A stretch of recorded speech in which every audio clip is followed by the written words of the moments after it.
নতুন একটি ভিডিও নিয়ে চলে এসেছি। বন্ধুরা, তোমরা কেমন আছো? আলহামদুলিল্লাহ, আমি খুব ভালো আছি। আজ বানাবো পুডিং।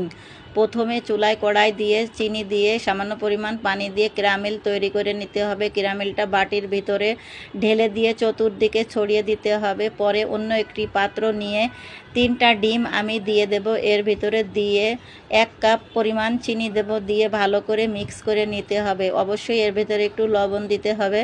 দিয়ে ভালো করে মিক্স করে 1 কেজি দুধ আমি জাল দিয়ে হাফ কেজি বানিয়ে নিয়েছি, ওটাও ওর ভিতরে দিয়ে দেব। দিয়ে ভালো করে মিক্স করে একটা ছেঁকনির দ্বারা আমি সেঁকে নেব।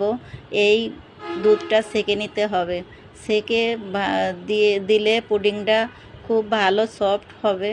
পরে আমি পুডিংয়ের বাটির মুখটা লাগিয়ে দেব। অন্য একটি পাত্র চুলায় দিয়ে কিছু পরিমাণ পানি দিয়ে দিতে হবে। পানিটা ফুটে গেলে একটা স্ট্যান্ড দিয়ে পুডিংয়ের বাটিটা বসিয়ে দিয়ে ঢাকনা দিয়ে ঢেকে দিতে হবে। পরে আধা ঘন্টা বা 40 মিনিট লো হিটে জাল দিয়ে নিতে হবে। পরে একটি কাঠির সাহায্যে দেখব পুডিংটা ঠিক আছে কি না। এইভাবে আপনারা একবার বানিয়ে খেয়ে দেখবেন, অনেক সুস্বাদু মজার হয় এই পুডিং। আমার ভিডিওটি যদি আপনাদের কাছে ভালো লাগে তাহলে অবশ্যই লাইক শেয়ার করে দেবেন।